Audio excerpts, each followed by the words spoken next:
Hello and welcome to Basement Fodder, the only show you're currently listening to. I'm Todd. I'm Dave, and I'm eating a sandwich. Dave's eating a sandwich and talking about the importance of knowing if a fart is a fart. You don't ever want to play that game, that Russian roulette, like that fuck-up game where you're like, is it a fart or is it more? You don't want to play that game. What did you say about percentages a second ago? I said it was like 99.9% sure it was a fart. That other 1% was like, doo-doo, and that's what happened. And then the next thing you know, you went boom-boom in your shorts, and you're like, well, crap, like literally crap. Laying in my own boom-boom. Laying in my own feces. This is bullshit. So anyway, this came up because I had gastrointestinal distress all night at work, unfortunately. Diarrhea. We've all been sick on and off the past few weeks. It's like I was sick, Ariel was sick, you were sick, she was what? You were first, then her, and then me, and I got it in a weird because both of them got sick and we're firing out of both ends at the same time. Yeah, but mine was still a little bit different from hers. Like everybody kind of got it in a different way. Yeah, but then when I got it split up. I was nauseous and throwing up for a day or so, and then a day went by, and then I had diarrhea. And it was like boom boom time. Great subject matter, I know. Speaking of pieces of shit, news out of wrestling. Greatest segue. Ride that motherfucking segue. Eric Arndt, also known as Enzo Amore. Enzo No More. Enzo No More now has been released by WWE following allegations of sexual misconduct. Now, originally they said he was suspended, but then they came back literally hours later and were like, "No, we just released him."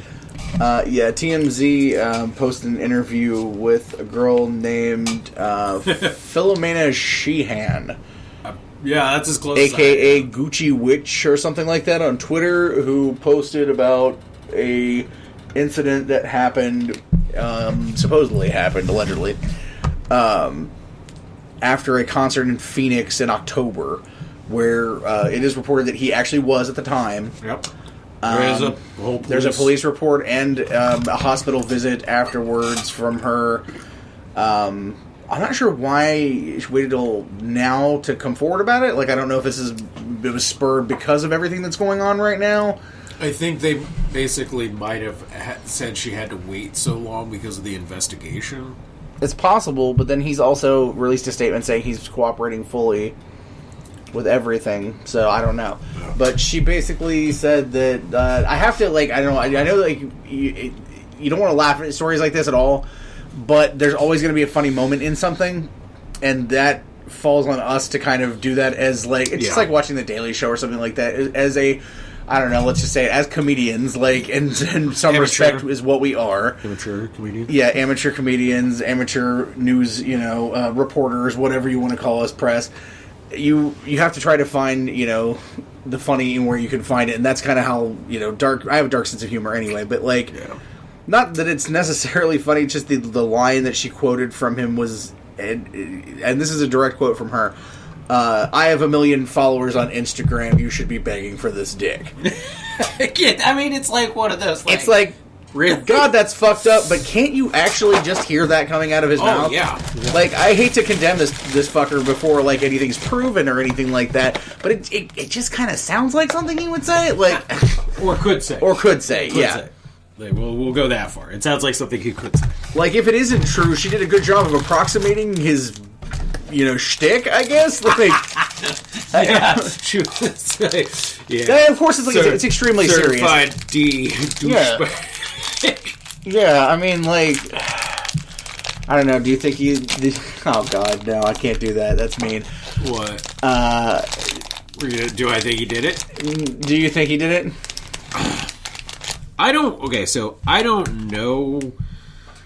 You don't really get to see a glimpse of who they really are necessarily, wrestling wise and stuff like that. But I'm going to say, based off, I mean, really, you can only just say based off what he looks like and how he acts and shit, even if it's a character and stuff. It's possible. I would say, like, I don't instantly not believe it. Let's put it that way. Yeah. Like, you can't really ever judge anybody. Like, people would be like, Bill Cosby raped people? What the fuck? Like, but it's pretty much, been... They turned that bitch into a Joe Jiggler. Yeah, like, it's just... I don't know. You can't really judge anybody by the cover or whatever, but, like, I don't know. I'd have to say, out of all of these that I've heard so far, this one has a little bit more validity to it, purely in the sense of, like, most of them it's just, like, a straight-up allegation and there's nothing else has been done with it. But, like, this one, there was, like... He was there. There's been a police report. There was a medical report, like, type of stuff. So it's like, at least, whether he did or didn't do it, somebody did the right stuff as far as going to getting it all,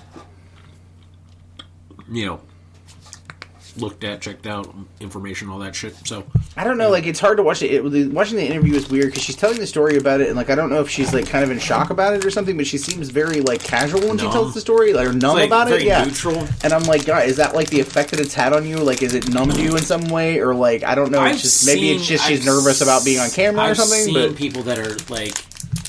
I'm not saying she sounds, like, disingenuous or anything like that. It's just, like, she's very matter of fact and kind of, like, not emotional about it, which, like, I feel like I don't know, like, of course things affect everybody in a different way, but I feel like if somebody did that to me, like, I'd probably be a lot more emotional about it.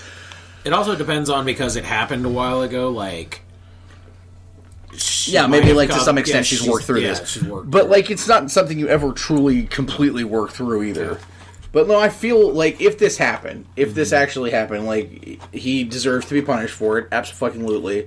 They were very smart from a business standpoint, WWE, about immediately severing ties. Because even if it turns out not to be true, it's better to go on, later on and be like, okay, well, you can come back since you've been proven innocent, than to stick by him and he's proven guilty. Yeah. Like, Triple H, Stephanie, they're not stupid. Like, they've been through shit with guys before. But what strikes me as weird is they immediately released him, but they still haven't released Rich Swann, who's still under investigation for spousal abuse. Well, I probably would have released him as well, to be honest. The thing with that is, right now there's the big, movement, whatever you want to call it, I don't know, people say movement, of that stuff going on. So, like, the Rich Swann thing... It's not as a hot button issue. It's not. I guess. Yeah. It's not. But it's still just as dangerous because if it turns out, I mean, it's very bad. But I think. Well, I mean, for them is what I mean. Like, if it turns out he did do it, they're still in it. They would still be looking just as shitty. Yeah. Well, I don't know. I wouldn't be surprised if by the end of it we end up, maybe seeing him getting released too. I feel like it's coming like a freight train, to be honest. But, like, I'm surprised that, like, Enzo would go from suspended to release within a day, and they haven't said shit else about Rich Swann in a couple weeks now. I think it also depends on like what the investigations are turning up. That's the thing. Well, I get that also, but, like, why is innocent proven guilty until proven guilty one person and not both? Is it because his profile is higher? Is it because he's a champion? Because that's a thing too. You've got a standing champion. Yeah. Accused of something incredibly heinous. Yeah. What do you do? There's also, too, like, the shtick that's going on right now in the thing with him and, like, Nia Jax. So maybe for them it just looked really bad. Like, Rich was like, it's bad, but it's one of those things, like, he's not the champion. He's not, like, she's not on the show, too. So, you're like, it's one of those, they can kind of be like, okay, we'll hold off and see what happens. But with Enzo... It's very much like, shit, he's the face, like, he's, there's that.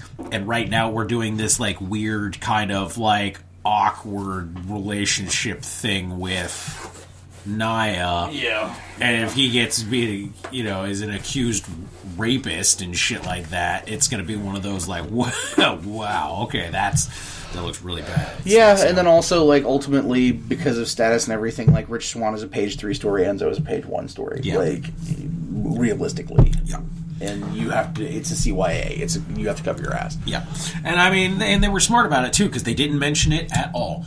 Like, they did the Daniel Bryan came out and was talking about 205 Live and how awesome it was, and was being very like positive, but he was basically like Enzo's abdicated the title. We'll deal with it on next week's show. We're naming a general manager. They'll discuss it at that time. Literally, he was like mentioned him abdicating it, and then he was never talked about again for the rest of the promo. It was all about how exciting 205 Live is and the history and all this stuff, and basically tried to be like, do a positive spin on it and be like, hey, something good's going to come out of this, but we're not even going to mention what happened. I will guarantee that's the last time you hear his name on any WWE television at all until this is over with. Yeah, probably not.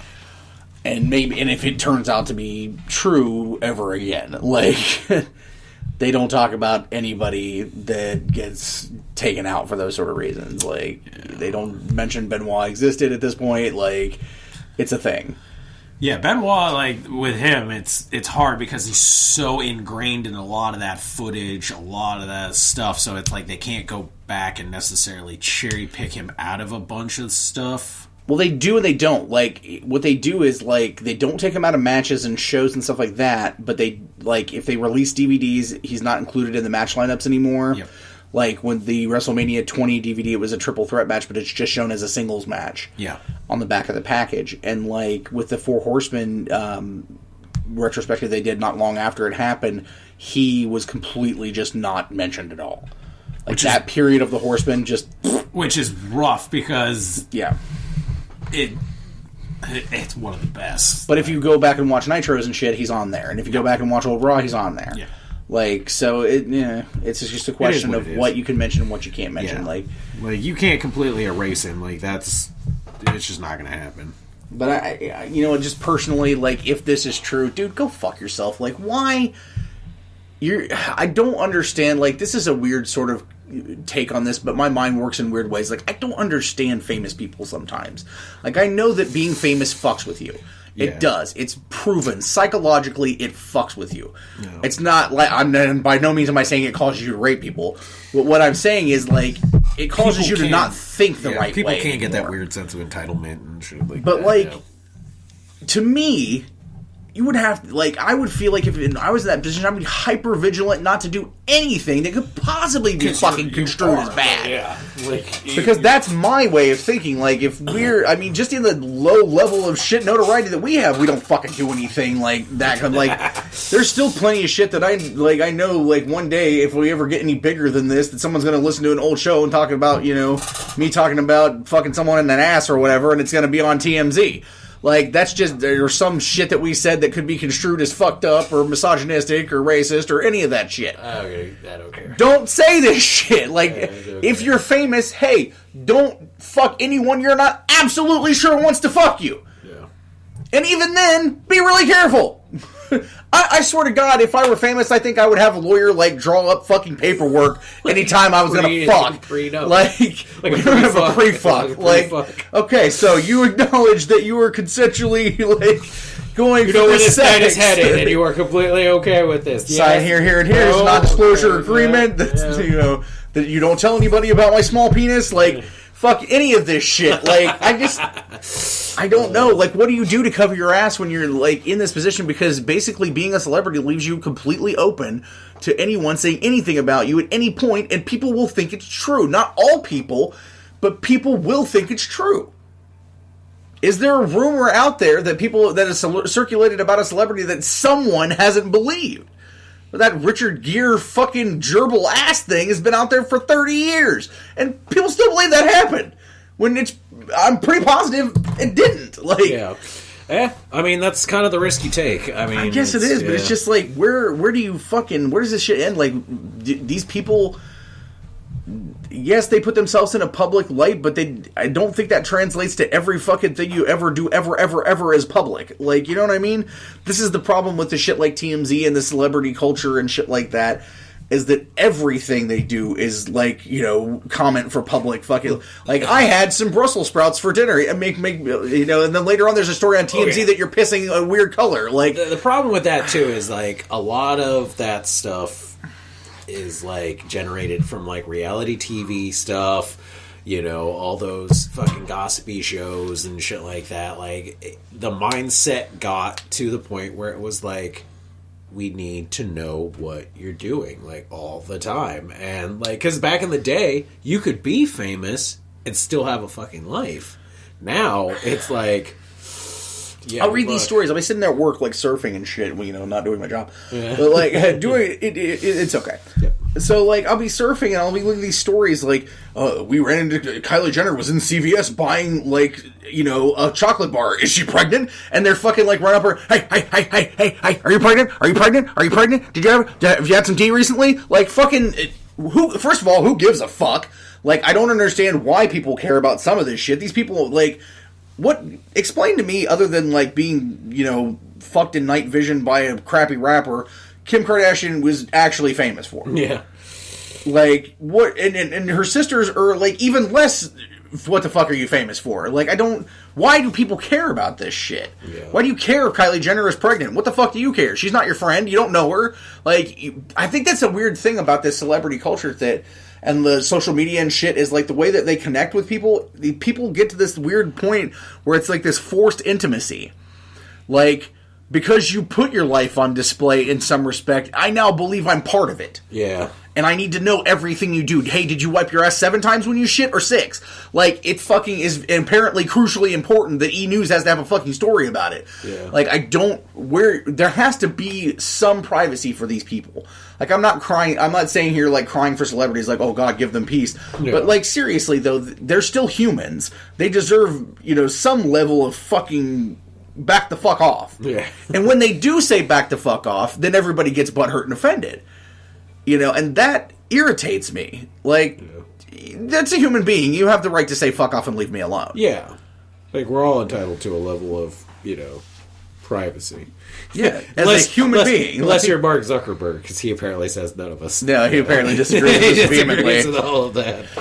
I don't know. Like, and you know what? So those Kardashians, they do it to themselves because they fucking put everything they do out there on the goddamn internet. Like, I don't care. I don't care if you fucking tweet your nipple. I don't give a shit. Like, fucking who gives a fuck? I don't care if you took a picture of your ridiculous ass again. Like, nobody cares. I don't fucking care. Yeah. And like I say, nobody cares, but sadly, it's more like I don't care. Yeah. Because I don't know why, but people do care. Yeah. Like, I don't know. Like, everybody else does care. I went off on a weird tangent there, but, like... I was about to say... It's a thing, though. Like, where do you... I don't know. There's got to be a line, and there isn't, and it sucks.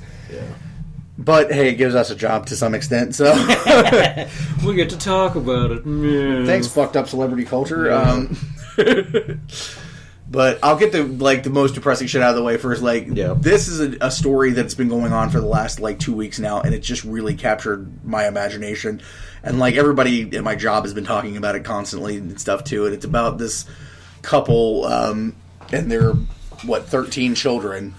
And I think it was 13 was the final count. Not even some of them children, all the way up from, 2 29. To 29. Yeah. The Durbins, I believe they're named. Yeah.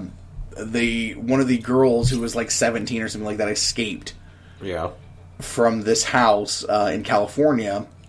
I feel like this was the real life, the people under the stairs type shit. Yeah, and they were chaining these kids to beds and shit and malnourishing them. And now things are coming out where they weren't allowed to shower more than twice a year.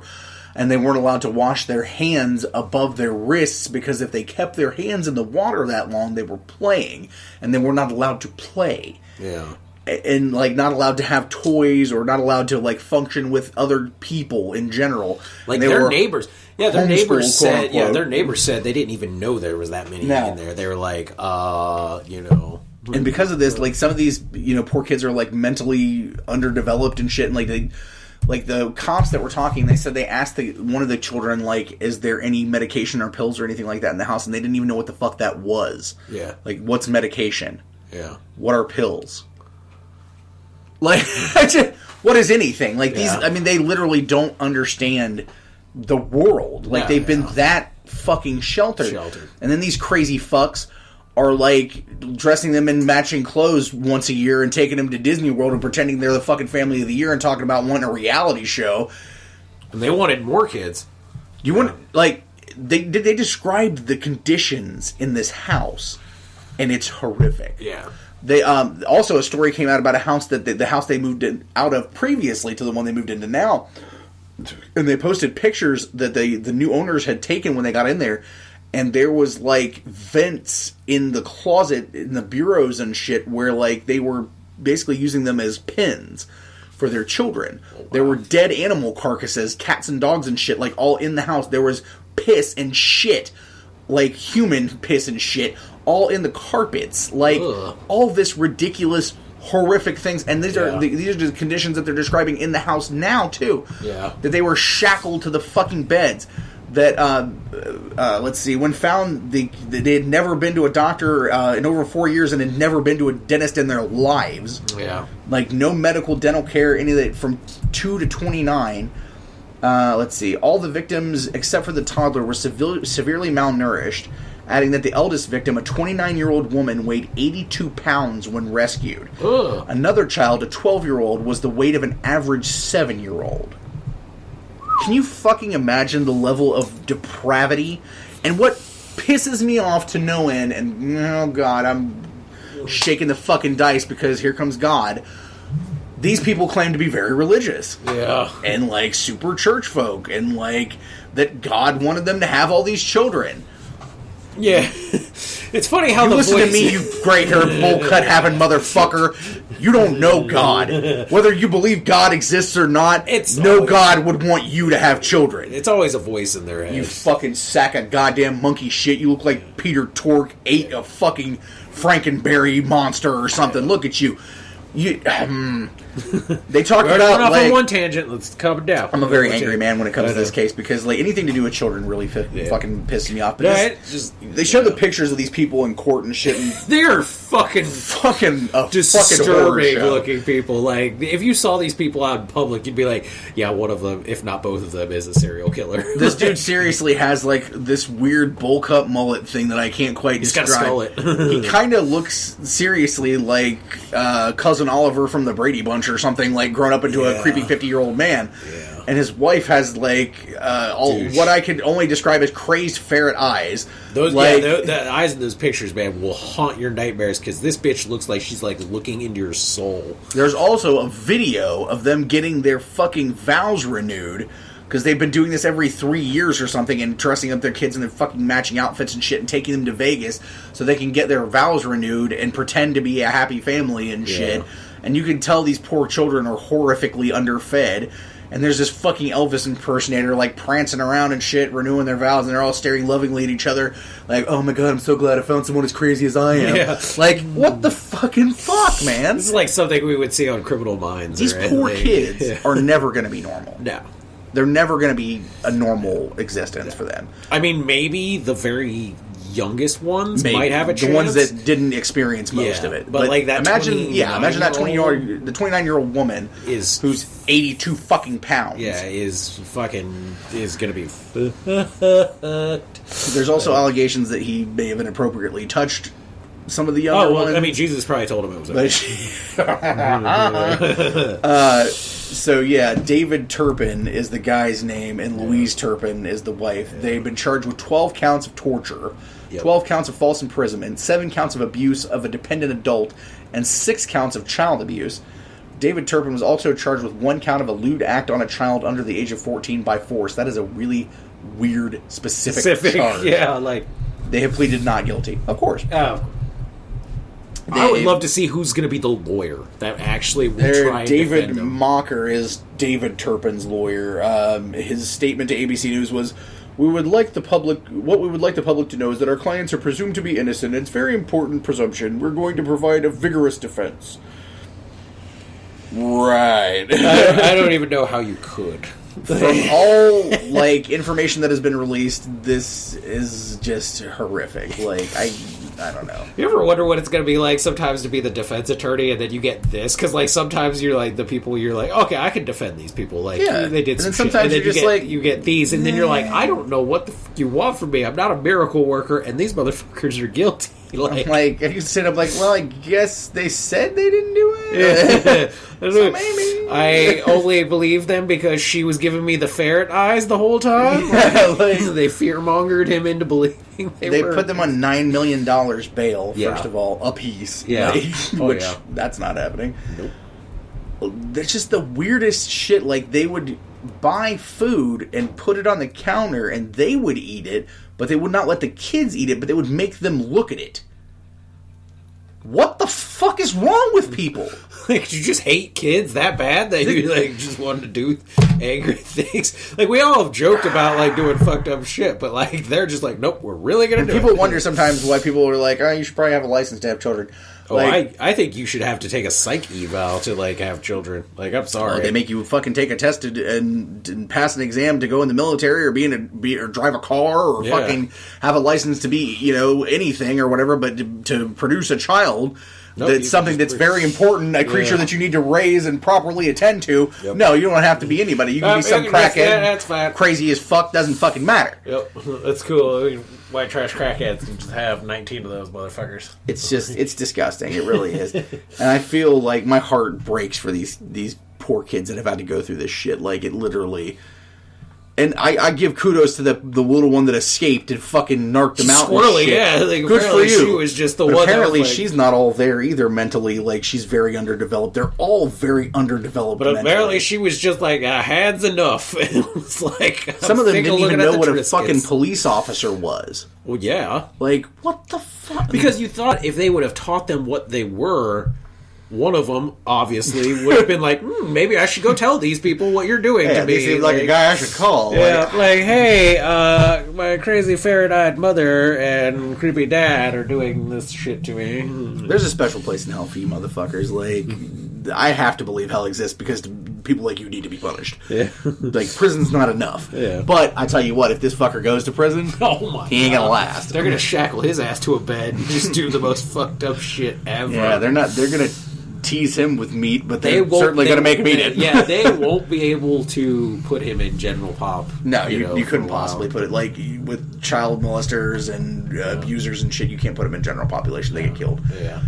I mean, unless that's what the public wants, and then, somehow magically they get put in Gen Pop. No, please, don't do that. Oh, we forgot to tell you that hour of recess we're giving you is the same time as everyone else. We're going to give it to you all the, the fucking gangbangers on the C block, and they just beat the shit out of it. Yeah. We're like, oh, what happened? I'd pay to have 5 minutes in a room with this What happened? Well, his head was crushed by 200-pound weights on the yard. So they were dropped from a really high, thing. He popped like a zit. Sometimes you just wish that punishment would fit the crime better with cases like this. Like, let's put him in jail. Oh, it's cruel and unusual to do other shit. What they did is cruel and unusual. Why should they not receive that in kind? I mean, I've been yelling this forever. People tell me, that's not right. And I'm like, why? Why? But I was like, whatever. I think it should, but,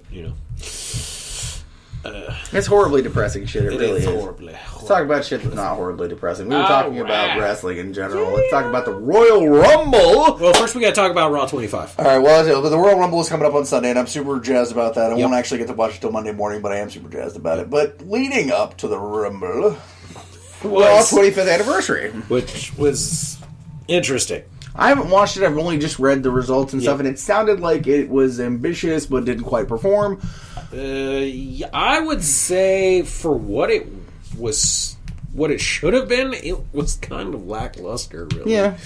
I mean, but anymore, they just parade the legends out for different things. But there was a lot of stuff that happened that got weird mixed reactions because, there was stuff with they brought out a bunch of the women's legends. Mm-hmm. They brought out of course the Bellas for some reason. Yeah, because nothing screams legend. Well, they weren't. I guess they weren't supposed to be necessarily legends or just the women that helped shape the women's stuff. So there was the Bella twins. Then they brought out Jacqueline. Yeah, Terry.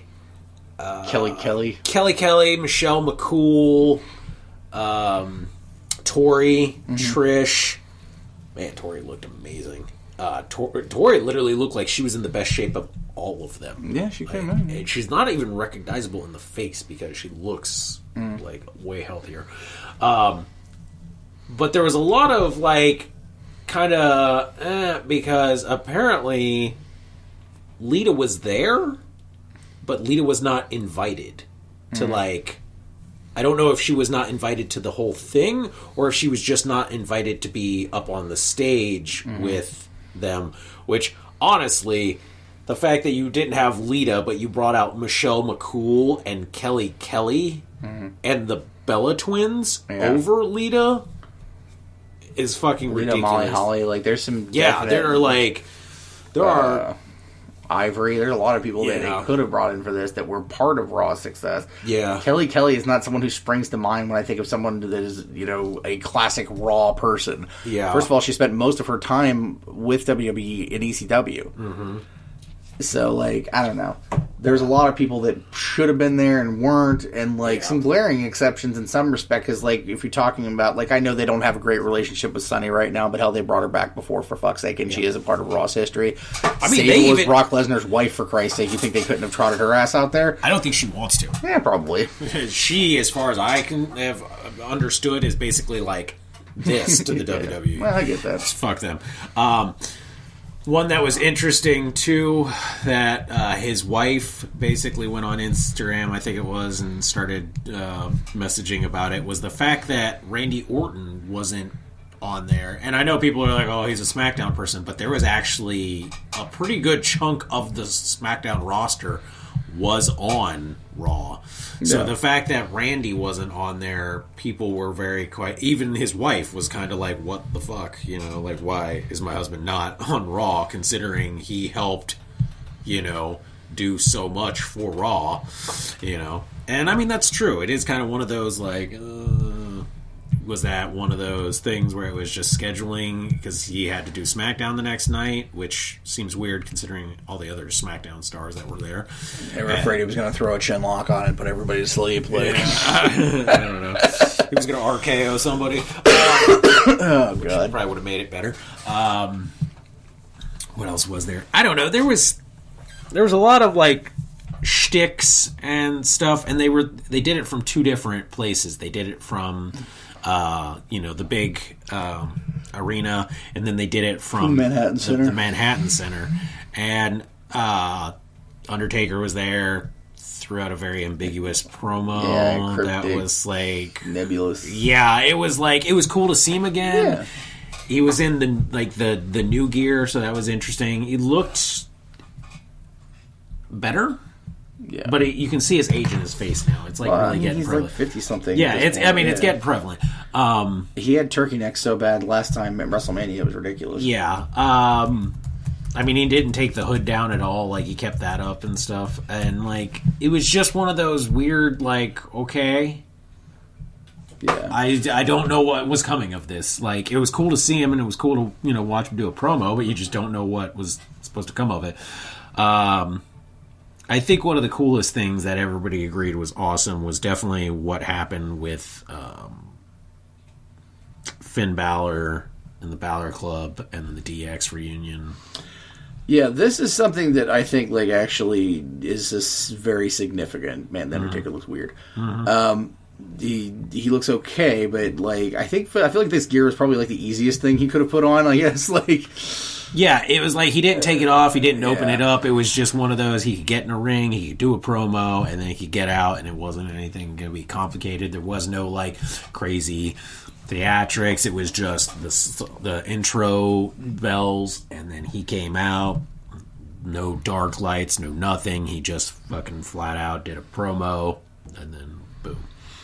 But, the Balor Club deal and, the DX thing is pretty great. This is actually a significant thing, because, Finn Balor, to me, since he came back from his injury, has been kind of in limbo. And putting him with the, Gallows and Anderson is a good idea. Mm-hmm. They fit well together. They have a history. There's the Bullet Club shit. They've already played on this once when AJ was there and they were doing the doctor thing, and he came out and they basically did the Bullet Club, Balor Club thing. Yeah, and so that's already kind of been established, and then they got together. The thing that's interesting about it is because Anderson and Gallows are very much a heel team. Yeah, and they have been turning them though. They have been actively turning them. Yeah.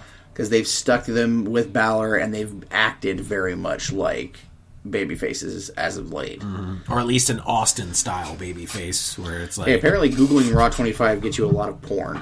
Yeah. just a lot of I bet that's just bad. dicks deep in asses. Just Raw, baby. 25. Like hella Raw. Fucking apparently. All the Raw. It was cool because okay, so it started out with, it was Triple H and Shawn Michaels. Yeah. They did they were out doing DX and stuff like that. Shawn is, of course, still very much losing his hair. But yeah, I mean, it happens. But then Road Dogg and Billy Gunn came out, and that was great. I love anytime Jesse does the fucking, the shtick, you love it. And then they brought out X-Pac. Now, X-Pac got a really good pop because it was in the Manhattan Center where he defeated Razor Ramon as the 1-2-3 kid. And they started chanting the 1-2-3 thing. And, you could tell it actually kind of affected him. It was like, wow, they remember that and they really treasured it. But this is where he took over the mic and was basically like, I know he's not a DX guy, but we got to bring him out. And they brought out Scott Hall, but they brought him out as Razor Ramon. He came out with the fucking awesome jacket and the fucking, toothpick in the mouth and everything. And it was great. It was really fun. And then they brought out Balor and Gallows and Anderson came out. And that was interesting. But I mean, it's interesting. Like it was really cool to see. But it was kind of one of those like what coming out. They were, doing a match. What was with the Revival, and Gallows and Anderson won that. And then they had like a moment together where they were all like, "Oh yeah, cool, you won, yeah, sweet." And then they were all congratulating him. And then the Revival seemed like they wanted to get a little frisky, and the first person they went for was Razor Ramon. Like they were about to fucking beat the shit out of him, and then it would basically became the Revival took every finisher ever from all of them. Yeah, and it was cool to see. Like it was cool to see every one of them get fucking, Jesse set up Billy for the Famouser. Watch fucking one dude take a fucking sweet chin followed by a pedigree, and then finally to see a coup de grace. It was a really cool thing. But then there was it was a torch passing moment. It was because there was they call it the too sweet moment. Yeah, where they all threw up the fucking It's a symbol that's meant a lot throughout wrestling because it means, the Bullet Club, but it also meant the Clique, the Wolf Pack, the fucking, the whole thing. Like this hand gesture that they threw up is a storied hand gesture throughout wrestling because it has been associated with some of the biggest names and the biggest groups. Yeah. So to see them all together doing it, and then after that, to see Triple h grab Finn Balor's hand and single him out and take him to the middle of the ring and basically hold his hand up like this guy kind of says something. Is this what... They seem like they did this with Seth, but now it's they're doing it with Finn. This is your endorsement. Yeah, this is this is the old guard passing and saying, these are the fucking cool guys. Yeah, but this is them doing it not the way they did it with Seth, where it was like a storyline thing. Yeah. Seth is a really great wrestler and everything, and he is the new, one of the new breed of guys and stuff, but this wasn't a authority doing it. This was the Clique, the it guys from wrestling, the ones that will make or break your career kinda, were these guys. Yeah. This is who we're endorsing. These are the guys we think are awesome. It is really a treat to see Scott Hall in such good condition. And it's really funny how ponderous Road Dogg's gut has gotten. He has got quite a fucking beer belly going on. He does, but I mean, Road Dogg he's old, he's retired. And he was never known for being the most in shape. But it's just funny. Yeah. But he could still cut that fucking promo Well, on fuck you. yeah, because he's the goddamn road He's dog. the goddamn road dog. That's all he needs. He just needs to be able to do the promo. I don't care if he comes out in a fucking wheelie or whatever. I don't give a fuck. But you gotta give props to Scott Hall for, like, and of course DDP for helping him get to where he is. But that fucking jacket that Hall's wearing is like, it's a suit jacket with the fucking blood drench on it, like his old tights and shit. Yep. You gotta love that. Yeah, that's why it's like, that was sweet. That one was really good. Now we noticed the difference on this from when I watched it to when you read about it was it's funny to see how they will play with things to make things not seem as bad as they were. Both Roman Reigns and John Cena were vociferously booed. Live. Live, very booed. But then when you watch the playback on like Hulu, like I did, that was not the case. They altered audio to make it not seem like they were booed. Like basically Roman didn't sound like he got booed at all. John Cena, they did the John Cena sucks chant and stuff, which of course he was like, yes, I love it. And stuff. Corey Wilson does look amazing. I'm just looking through some of the photos as you were talking about. She does, yeah. It was fantastic. Kelly looks pretty great too. And Michelle McCool looks like some sort of terrifying Max Headroom impersonator. Oh, God, the jaw on that lady. Yeah. Undertaker, I don't know, buddy. I see what you're talking about. She still looks great, but she's still, definitely... Yeah, she still looks great. Her age has changed her face, though, but not in a negative way. No, it's like one of those things, like when she was younger, her face was like rounder, like that youth roundness. Baby fat kind of thing. Yeah, that baby, yeah. But like now she's gotten to that like old cougar angular thing. And I'm like, not saying it's bad, it's just you can see where it's like that stuff has happened. So I don't know. John Cena is John Cena. Like, there are certain places where John Cena goes and everybody like would literally like lick shit off his boot. But there are other places he goes where he is fucking hated. Yeah, and it's reality. He's always gonna be hated in some places. It's because the thing is like women and kids love him, but in like hardcore like wrestling fans hate him because they respect him, but they hate him. That's the thing. They respect what he does because, like, of all the shit he does for kids and, like, wrestling fans and stuff. They will respect him for that, but they hate him because he... No matter what he or anybody in that fucking company has said, it's pretty much almost proven theory that he has buried people and, like, the shit that's happened, like... the shit with Mickey, like all kinds of other stuff. Like there are a lot of things where it doesn't play well for John, in you know, as far as like to his character earlier on in his career. Hulk Hogan was not there, obviously. Yeah. And, like, he kind of handled it in, like, I would say a graceful sort of way. He was kind of like, I would have loved to have been there, but, like, you know, I'm not. So that's the thing. But I love watching the show, and it was great. Yeah. Best thing he could have said. Yeah. Like, because he's still trying to, like... Still got to rehab your image, buddy. Still got to rehab your image to... If he had played it very fucking, like, woe is me, or them and shit like that, it's really only going to hurt him. It's going to come off badly, He's not stupid. Yeah. Steve Austin was there. Steve Austin came out, and Steve Austin, like, there is nothing other than he comes out, says some shit, drinks some beers, stuns some people, leaves. Yep, this is every Steve Austin appearance you've ever seen. Yep. And I love Steve Austin. And I enjoy watching him stun Vince for a million years. I don't care if Vince is 150 years old. He can still stun him. They're both in fucking, like, wheelies and shit. Like, you just... I don't care. It's great. Especially because, like, you know, especially because Vince was playing classic Vince where he starts talking shit to everybody. Oh, yeah, he healed on the crowd. Oh, he healed on the crowd so bad. Then he healed on the fucking locker room. Like, I'm the only one. Nobody helped me. Nobody fucking did. Like, I did this myself. Nobody. And then... I'm Vince McMahon, damn it. I'm fucking Vince McMahon. Nobody helped me. My giant grapefruit balls. Yeah, and as soon as he said, nobody helped me... like do it, basically saying that, like, yeah, here's the glass at your ass, and they all knew. It was like, right, motherfucker, because this motherfucker did make you guys, like, you know, like, I love The Rock. The Rock definitely helped it and stuff, but Stone Cold was the guy. Oh, like, yeah, for sure.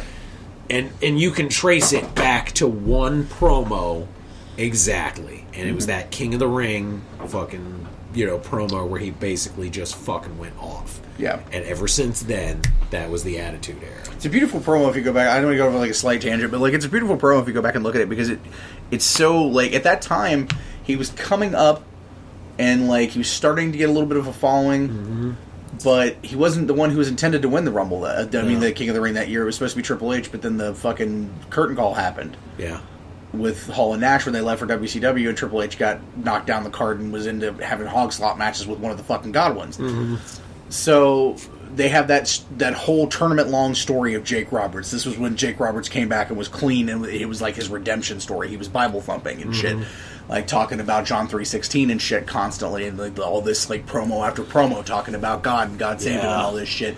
And so it's the finals of the King of the Ring, and here's Austin and Jake in the match, and Jake has powered through the whole thing, and he's the journeyman, the old guy. Yeah. It's kind of the sentimental thing that you know, everybody in their heart of hearts at that time wanted Jake to win. Yeah, like, because it would have been that there's your comeback kid story, like, and then Lawler's on the fucking commentary just pissing all over Jake Roberts and talking about fucking him being alky and all this shit, and like he's really just forcing you to love this guy. Yeah. Forcing you to want Jake to win. But then like a fucking like I don't know, like the kid with Old Yeller, like fucking goes out there and puts Jake out to pasture. And it works better because earlier when he'd stunned Mark Marrow, he bit through his lip completely. Yeah. So he had to, between matches, run to the hospital, get stitches in his lip, like 20 stitches, and then come back and wrestle Jake. Yeah.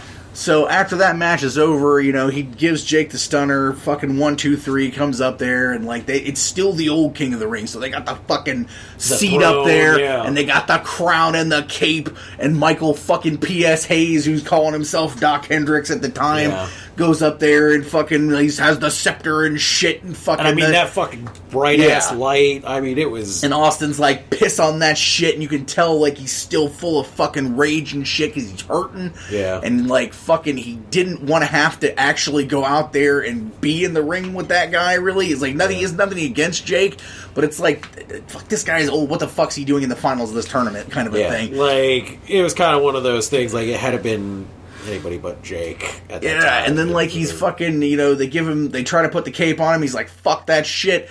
You know, I don't want your fucking cape. I want your fucking scepter. Like, I'm here. I'm standing here. I'm serving notice to every one of these motherfuckers in that backstage that this is my house now. Yeah. It's my fucking ring, Stone Cold's house, and I'm fixing to run through every one of you motherfuckers. And then he looks at the fucking camera like just dead on, and he's talking about Jake Roberts like you thump your Bible and you say your prayers and it doesn't get you anywhere. He's like, John 3:16 this. Talk about Psalms, talk about John 3:16. Austin 3:16 says, I just whipped your ass. Yeah. And it's raw and totally from his gut. Yeah. Like, it's not a scripted line whatsoever. Ooh. It's all what he's thinking. Yeah. And that's the thing. And you can see it on Hayes' face. That made it so good. And they never, like, in the beginning, they didn't push it at all. Like, it was just something he said. And then people started bringing signs that said Austin 3:16. Yeah. And Vince is looking out in the crowd like, fuck, people are latching onto that. Yep. Maybe we should do something about that. Yep. And like, it's the thing that started so much because McMahon at that point is, to most people, just an announcer. Yeah. He's not even really out there as public face of the company. In fact, most people didn't even realize he was. They still like had under the illusion that it was like still his dad or somebody else, that he was just the announcer McMahon. Like, but then it's during that storyline with Austin where Austin starts to get pissed off at fucking Slaughter and, you know, whoever's in charge and shit for not giving him what he wants and not giving him the shots, and then he has his feud with Brett, and like Brett goes, and Pillman, and Brett goes over, but Austin still comes out looking better.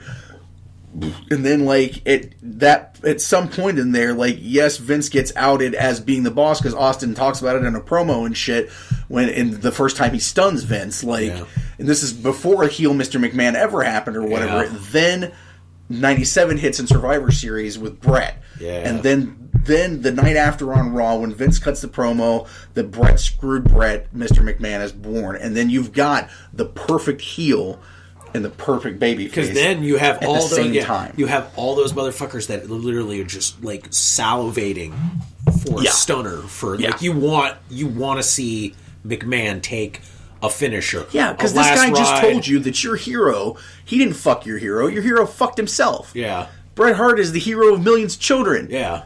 No, I didn't fuck him. He fucked himself. Yeah. Should have done what I told him to. Yeah. Fuck him. Yeah. And it was just like, what? And then you're just like, and then like that pure hatred that you have for McMahon was literally just built into the perfect idol of becoming, it was Austin. Austin was literally your every bit of rage that you had at McMahon and anything that had happened in wrestling that you were pissed off about.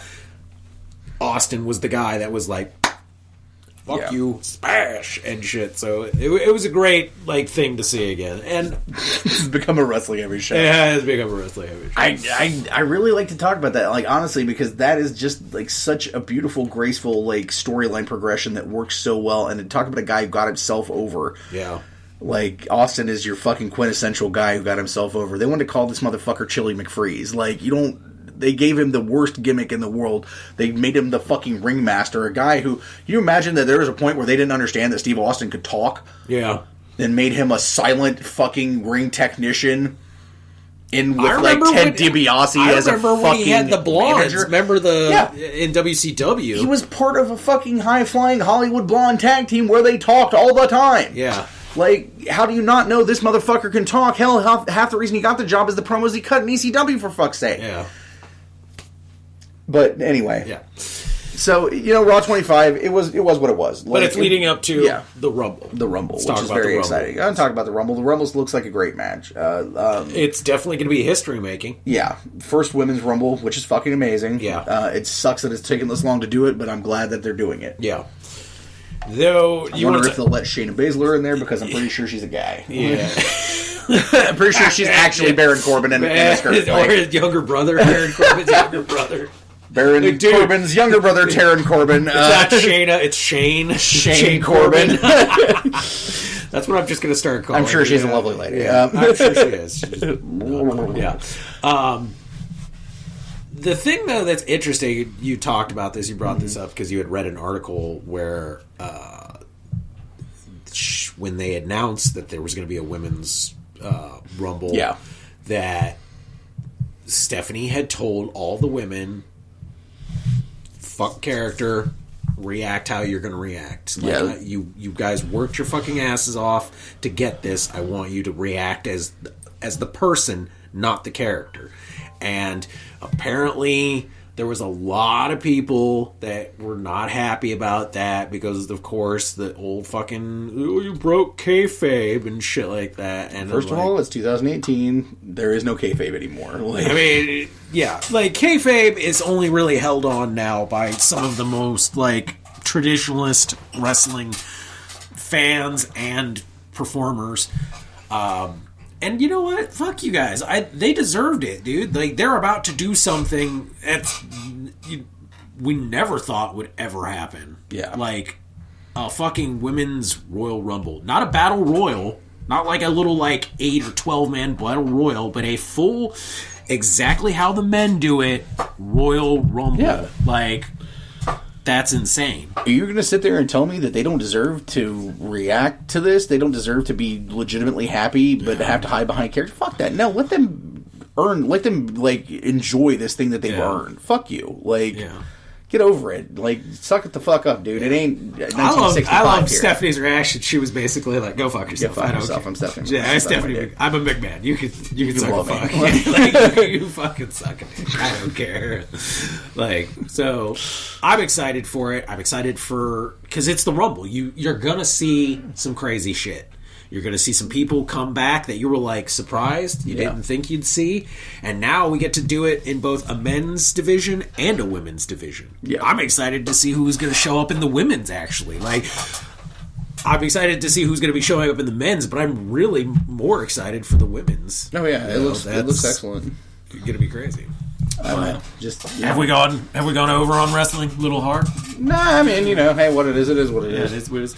I mean, we really don't have we've got some other stuff we can talk about. We were approved for our press passes to Lexington. Apparently, that was a very popular thing for me to say because it got like a huge amount of likes. Yeah, when I said I was going to it and stuff like that, people were like, "Yes, you're going to Lexington," and they'd be like, "Well, yes, I am." We were going either way, whether we got it or not. Yeah, we was going. This is definitely happening. Motherfucking Chuck Norris. Let's talk about that since they've updated a lot on who's going to be there. Yeah. It's a very awesome show looking so far. Again, wrestling heavy. It's a very different lineup from the past couple of years. It's actually not super Power Ranger heavy this year. Yeah. Which I'm okay with. It seems to actually be more wrestling and Star Wars heavy. Which I'm not surprised. It was a little bit Star Wars leaning last year because we had Force Awakens came out. This year we had The Last Jedi. So I mean they're smart. They're playing on what's coming out now. So I mean that's smart of them. Yeah. So we're gonna play a little game. I'm gonna say the person and if necessary describe who they are. But some of them are just you would know. Yeah. And we're gonna say give a fuck or not give a fuck for you or me. Okay. Chuck Norris. I mean it's motherfucking Chuck Norris. It's Chuck Norris. I mean all the fucks. I mean you couldn't. If you tried to not give a fuck, you'd get roundhoused for it. I mean, Chuck Norris does not allow you to not give a fuck. He'd punch you with his Norris. like a fist comes out of the beard. Wow, I'm Chuck motherfucking Norris.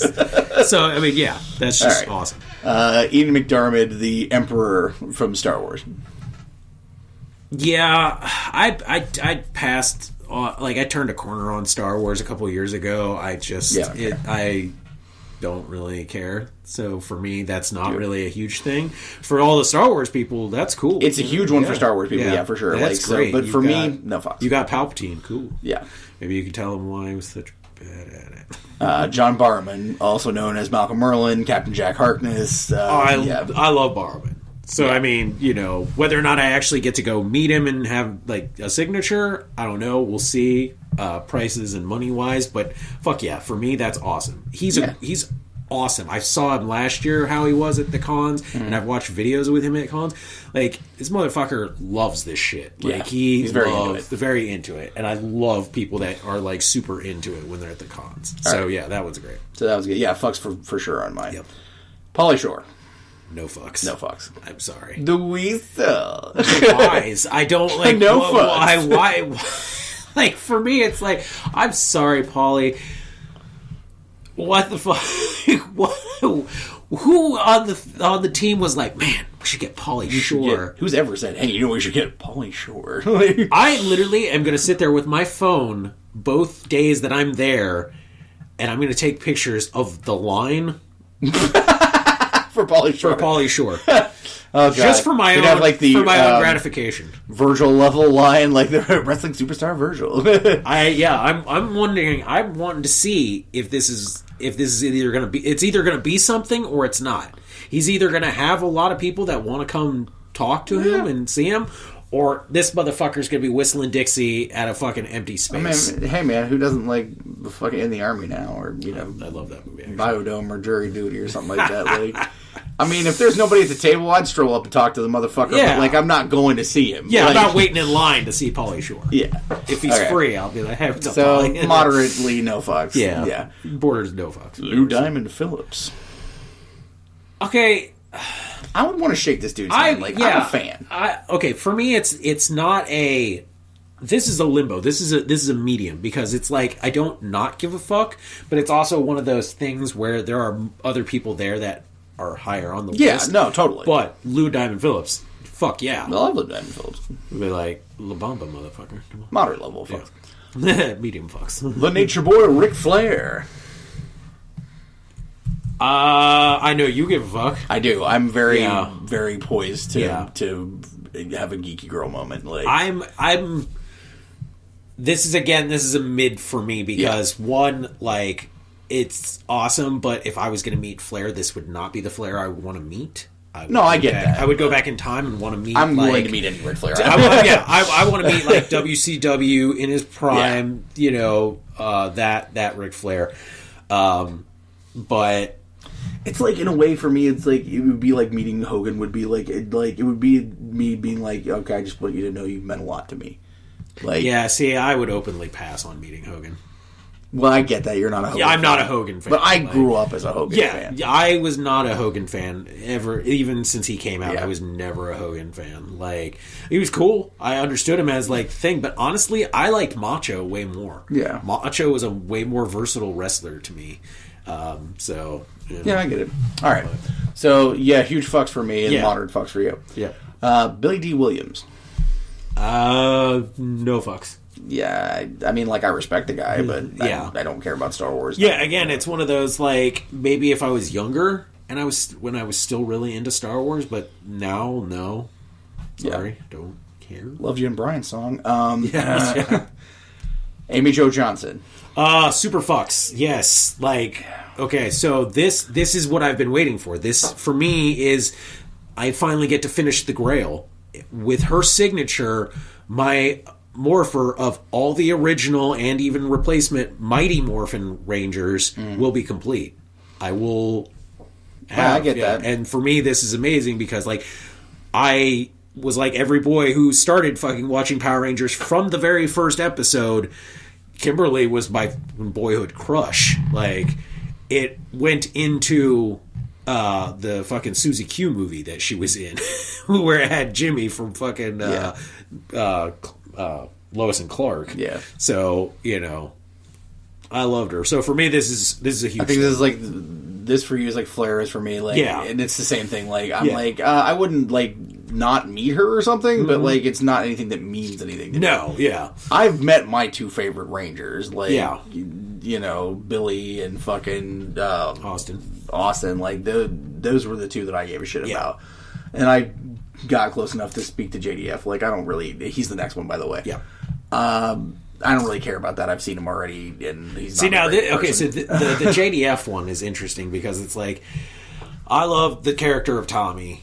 It was my hero growing up and stuff like that. But it's that thing of sometimes the actor behind your hero can kind of not be the person you wanted him to be and stuff, or not, you know, necessarily. And JDF is kind of that guy. Like, I respect him and stuff, but I feel like sometimes he can do and say things that kind of get himself in a pickle. Yeah. You know, so... He's a douche. So, a lot of people will say that. I've heard that plenty of times. There's plenty of demonstrable evidence Yeah, for that. I mean, and that's fine. That's fine. I will openly say I would have rather Austin St. John come back this year. So if there's a photo op with him and her together, would you do that? A photo op? I already have pictures with him. Yeah, but I mean, them together, that's kind of the thing, though. As much as the photo ops cost, the photo op I want is not them. No, I get that. Yeah. I get that. But yeah, if there was no other photo op that I could get, then yeah, I would do it and stuff like that. I just need the signature more so. So, has described as voice acting superstar Tara Strong. I'll go to a little bit of. She's probably most famous for being the voice of Harley Quinn in Batman. Dill Pickles, Tommy Pickles, Timmy Turner from Fairly Odd Parents. Fuck yeah. Raven, Teen Titans. Yeah. Ben 10. The list goes on. She is literally one of the most prolific voice actresses. Yeah, her voice in your childhood basically go hand in hand. And so, like, I don't know if you've seen her too much. Yes, but I have. She is. Yes, she is. So yeah, I would actually just love to talk to her because I find voice acting to be very fascinating. The same with the next one here, E.G. Daily. Yeah, both of them are pretty high on the list of like, Tommy Pickles, Buttercup on the Powerpuff Girls. These two ladies, literally, their voice rings in my childhood like there's no tomorrow. Yeah. Like, I can pretty much say a cartoon that I loved, one of the two of them was on it, if not both of them. So, I mean, for me, yeah, that's an amazing thing.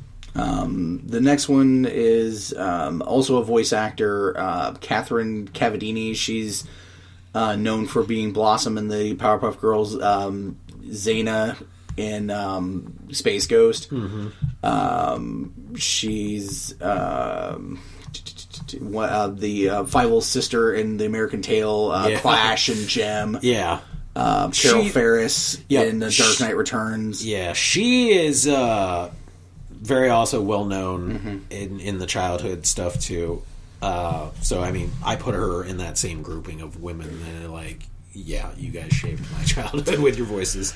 Jonathan Frakes, also known as Commander Riker of Star Trek The Next Generation fame, also a prolific movie director as well, and television director. I'm going to go ahead and say, yeah, that one's up there for me. Yeah, that one's a huge one for me. Yeah, I mean, that one's huge for you. It's high up there for me because Riker is probably one of the most badass Star Trek characters of all time to me. Like this is a giggly girl crush one for Yeah. me. Like, I will probably fanboy out the fuck on this guy.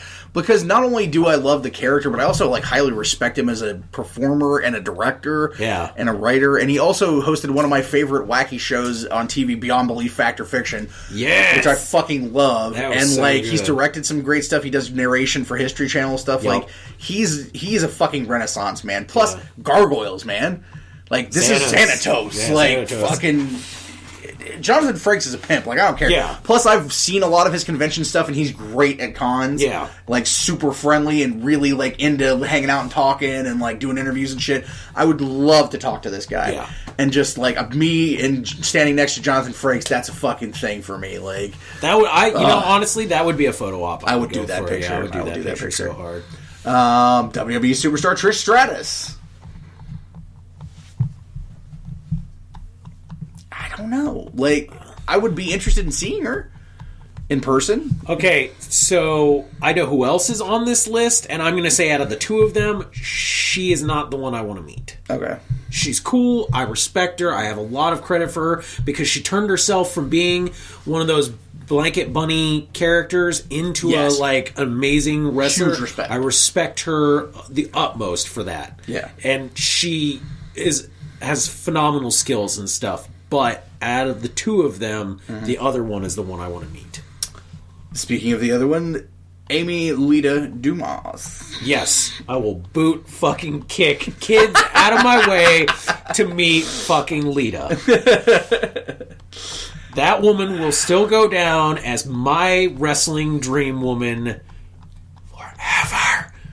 She's a sleuter, man. I don't care. Any woman... I love Lita, too. She's smoking hot, still smoking hot. Don't care. She's a fucking sleuter. I'm a slut myself. You think I give a fuck? No. You know what? Don't No. even give a fuck. She done Matt Hardy wrong, man. You know what? I don't give a fuck because I thought Matt Hardy looked like a chode the whole fucking time. If I was Lita, I wouldn't have even touched him to begin with. Fuck Matt Hardy. I don't care. He only became relevantly cool to me after he fucking went buck shit crazy and started doing his weird ass, like, fucking delete crap. And even then, I feel like he's some knock-kneed, fucking arch-backed, fucking pot-bellied wrestler that I don't give a fuck about. Matt Hardy for life. Version 1. Yeah. No Matt Hardy. I don't give a fuck. No.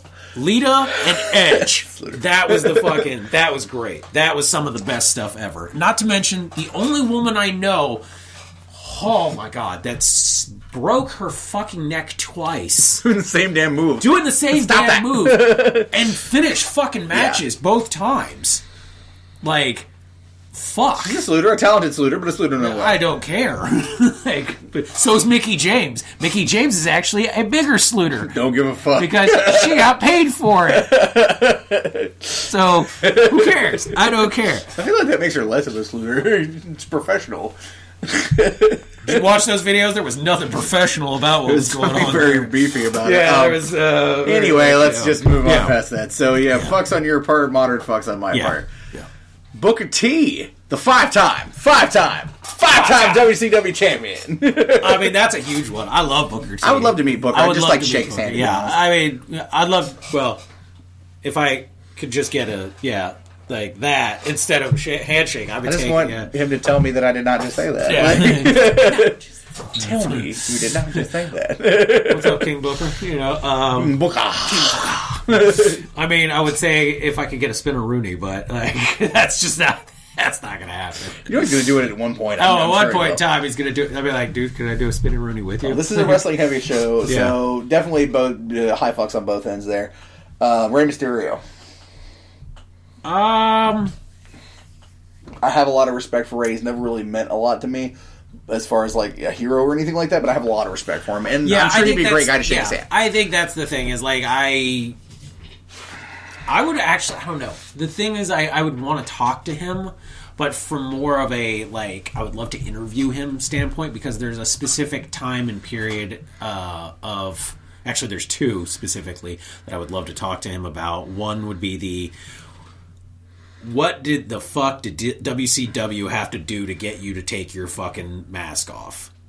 Yeah. Like, really, because, like, and I know it's probably a sore subject and stuff for any luchador to talk about, but, like, I mean, I would want to do the same thing with Psychosis and fucking, who else was it? There was one other one that I think took off their mask. And I would love to talk to him about that, because, like, that's a huge thing. Yeah. Like, so, I mean, I would want to talk to him about that. And then the other thing is, like, you know, the whole difference in, like, his style from, like, when he was in WCW to when he went to WWE. And they forced him to gain 30, 40 pounds. And they forced him to gain. Like, how did he cope with that as far as, like, how blew hard... his knees out. I know, but I mean, as far as, like, how... Did he have to have somebody come in and help him, like, adjust his style? Or, like, how did that work? Or did he just have to basically just kind of go with it? I would love to talk to him about that. But, I mean, as far as, like, high-ups on the list, moderate. Yeah. Moderate. I don't know this guy at all. Also a voice actor, Christopher Sabat, or Sabat. Oh, yeah, Christopher Sabat, DBZ. Known for Dragon Ball Z, voiced characters, ADR, including Vegeta, Piccolo, Yamcha, and some other ones. Yeah. In the world of, like, that and stuff like that, he is a fucking rock star, because he's literally done the voices for some of the most badass characters in the anime realm. So, I mean, possibly care, yeah. Yeah, that's what I'm saying. Like, for anime people, or at least, like, people who love DBZ, this is for he's us, he's the fucking guy. Do you specifically give a fuck? I enjoy his work, but no, it's not one of those like I give a super fuck about, because I like it. If you're talking about teenage pot smoking DBZ watching me, then yes, I would have been like, oh my god, but no. All right. This guy has a long name, but you know who he is. Jonathan Luke K. Hugh Hwan, also known as Short Round from Temple of Doom, and from Goonies, of course. And from Goonies, you know.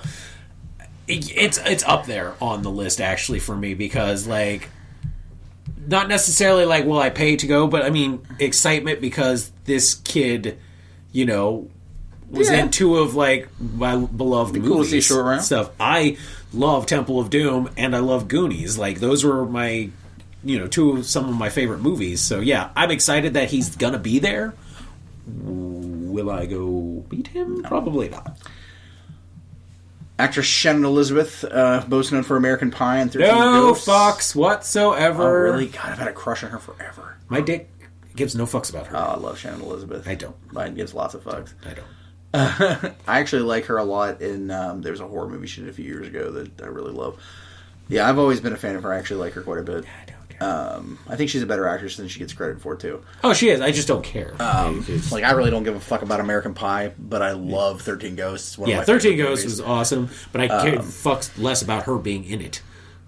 Thomas Ian Nichols, a.k.a. Rookie of the Year, also from American Pie. Funky butt loving. Did you just say funky butt loving? I'll tell you what. No, I would talk to this dude. I would talk. I would to love him, to just be like, I want to talk about Rookie of the Year. I don't care. Fuck American Pie. Understand what this movie meant to my childhood. It's like, so good. I still would watch it to this day. All of those like kid movies, do it like those weird like, oh, I'm a kid, but I'm doing something crazy movie. Mm-hmm. Rookie of the Year was awesome and stuff, because it like. So what was it like, basically being like, you know, your on-set stepdad is fucking like, is fucking what's his face, Gary Busey. Yeah, I was gonna say, this is Gary Busey when he was vaguely sane. Yeah, like this is like, so how was that? Like, what level of insane was Gary Busey at that time? Do you still talk to Gary Busey? Like, this is still a movie that's quotable now in my late 30s. Oh, yeah. Like, I don't know. Like, I still. What's his face from Home Alone was Daniel Stern. Yeah, I love him. And he was fucking. What a new concept! Hot ice. Heat up the ice cubes. It's the best of both worlds. Yeah. just that mouthful, fucking Big Chew, Big League Chew or whatever. No, it's sunflower seeds. Yeah, he's like. Okay, so yeah, that's... No, because then they took those away and he had the big chew at one point. It was like, oh my god. When he gets locked in between the two doors. Yeah. I was like, oh my god. So obviously we enjoy that movie. I love that movie. I would just, I would probably enjoy meeting him just for that. I heard he's really fun to talk to. Like, he's super, like... I've heard both sides of that. I've heard he's a nice guy, but I've also heard he's very religious. Yeah. And very about talking about it. Okay. So that can be a dangerous concept. It would be, like, interesting. So this one, I already know the answer to, but I'm saying it anyway. Kevin Sorbo. Most known as Hercules, but recently as Mon-El's father on Supergirl. And of course, from the Mythica movies, which you love. Yep, which I do love. Which I still haven't really got to see more than one of. Yeah. That's a big one. Like, watching Hercules as a kid, I was super, super fucking into it. And you hear, like, the poo-poo break here from the fucking cat. After we took a break to spare you all listening to the cat scratch at the goddamn barrier. I screamed at it. It was good. Yeah. Since this pooping thing happened, like... it's just, oh my god. Anyway. Yes, Kevin Sorbo's super high on the fucking list for me, because... I'll just lump this one in here because he came up to Adrian Paul, also in the same category. Yes, also super high. Yeah. These two motherfuckers in their shows shaped my childhood, because Hercules, The Legendary Fucking Journeys, enough said, that was fucking amazing. I love that show. Highlander, need I say more. Mm-hmm. Fucking Highlander, dude. You know, I'm a fan. And I respect Christopher Lambert, great guy, love him and stuff like that. But honestly, right now Todd's trying to choke down. Fuck you! You know your French accent fucking kills me. Is that Lambert? Duncan MacLeod was the pimp. Like, Connor was cool. Duncan was Why the did G. None of them have a Scottish accent? This is why. Well, they did when they started. Yeah, Christopher Lambert does not have a Scottish accent. Yeah, let me retract that. And the one guy who has a Scottish accent is supposed to be Spanish. Like, yeah, I'm a Spaniard. Yeah. What? But Adrian Paul did. When he, in the first couple episodes, when he flashes back to him being Scottish, he does have one and stuff. And I mean, shit, if you've been around for 400 years. No, that I get totally, but Christopher Lambert's French. Yeah, I know. You're like, why couldn't you just say he was a French Highlander? Yeah, he's a French Highlander. All right, so we'll pick it up a little bit because we got a lot of people left to go. But let's Kevin Nash. Big huge. Sexy. Yeah, huge on the fucking list. I love to meet that. Love him in all of his acting stuff, and just I've always loved him as a wrestler too. I just want to tell him how great he was. Like, for me, he made Adam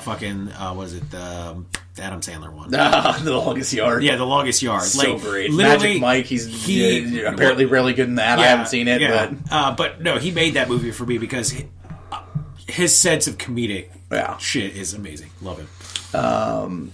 Doug Jones. Ah, God, yes.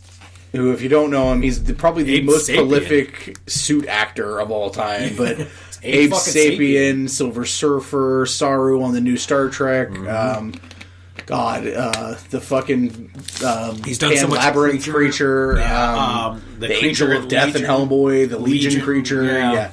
Great.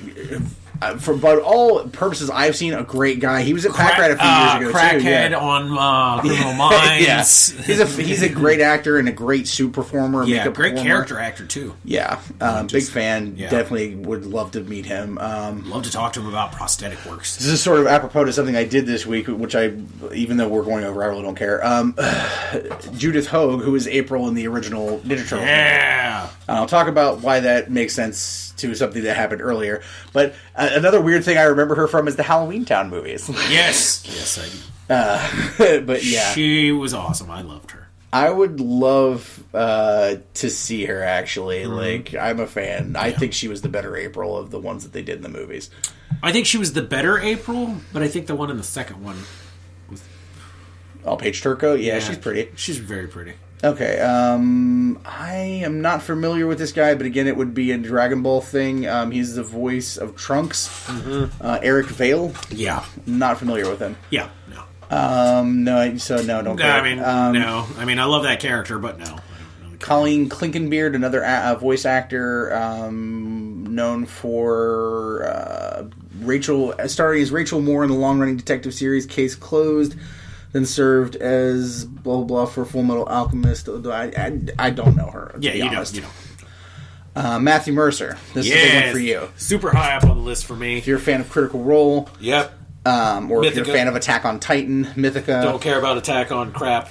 Because I hate that fucking show. Yeah. But no, for me, Critical Role and Mythica.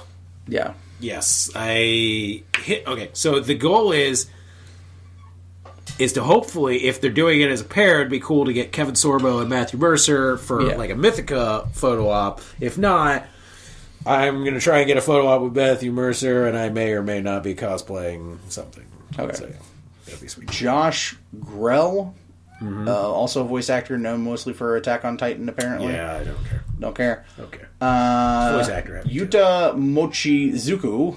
One of the original... The Zoo Ranger Red. Yeah, one of the original Zentai Rangers. Yeah, and then the next one is the Pink Ranger. Yeah, Raiko Chiba. Yep. Yeah.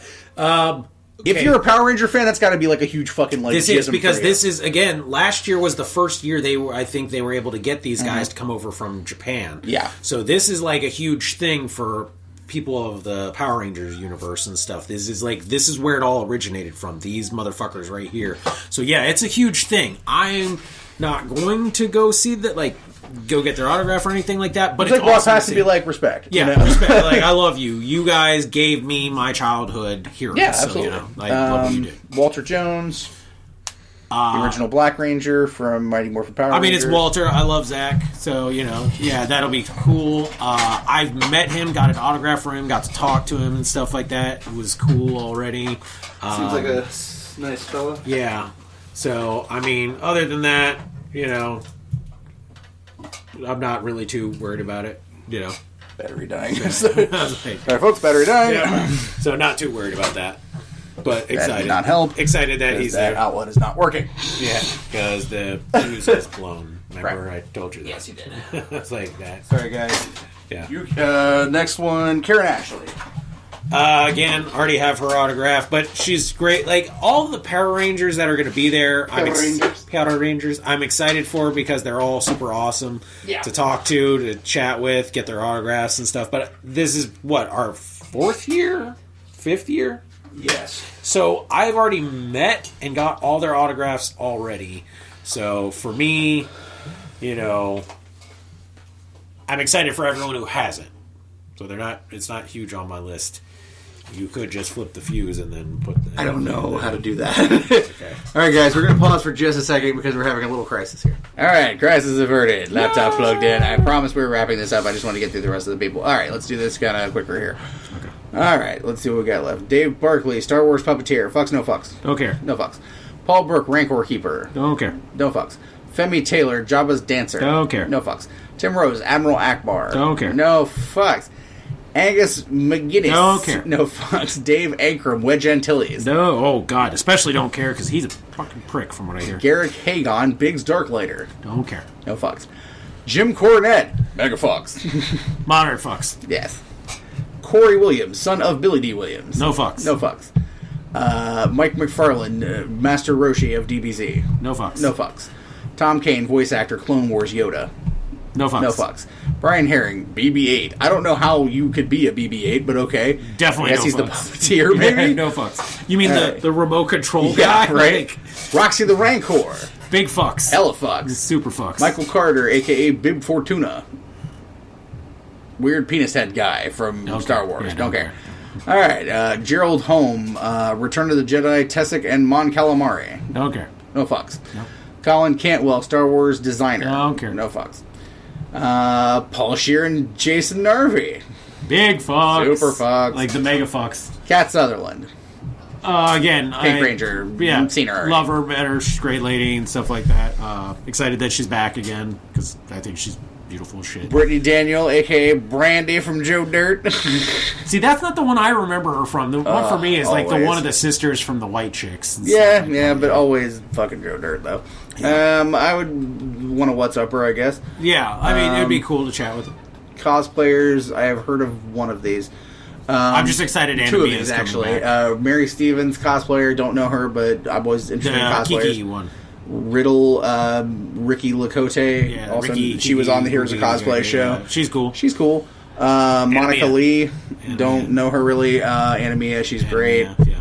Here I go again. And that's everyone so far. Yep. And no cancellations yet. Yeah, which is good. So, the speed round on the last couple of those, but... Because they're all like Star Wars whoozy Nazis. I don't fucking care. Whoozy fucksies, givesies, not me. Nazis guys. No, Nazi meesies. Yeah. No, Star Wars stuff I don't care.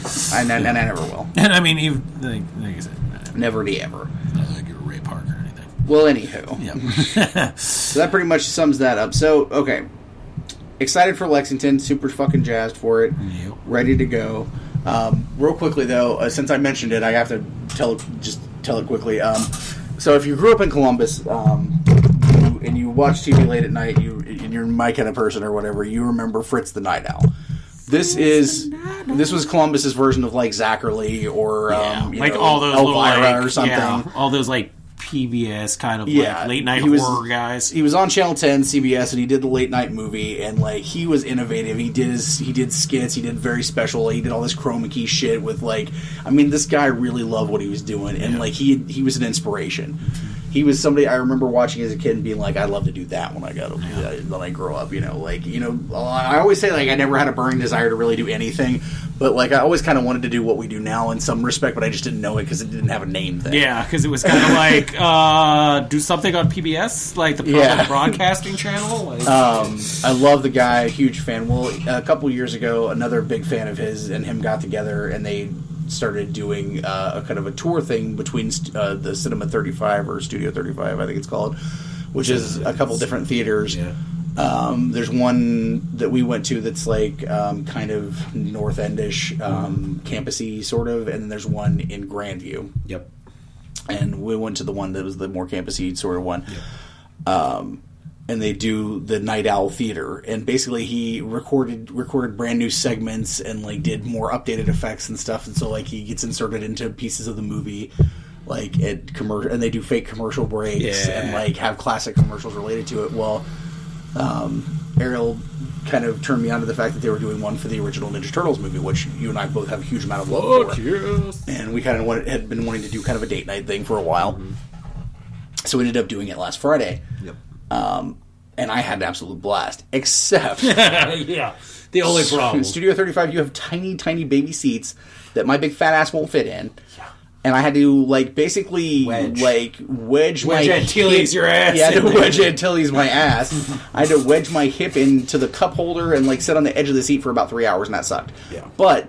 It's an absolute blast. Like, they do the classic movie. They break in with, like, commercial breaks where he does, like, trivia about the movie and, like, insert him, like... And I tell you, the updated effects, it's very well done. Yeah. Like, it's very professional, very cool. Like, there's a documentary, I guess, that the guy who did it and that runs the thing directed about him and stuff, too, which I'd love to see. Yeah. Which they had on Blu-ray there for, like, $25, but I was very broke. Yeah. But I would definitely buy it. Well, the next one is the... Killer Clowns from Outer Space, which... I love that fucking movie.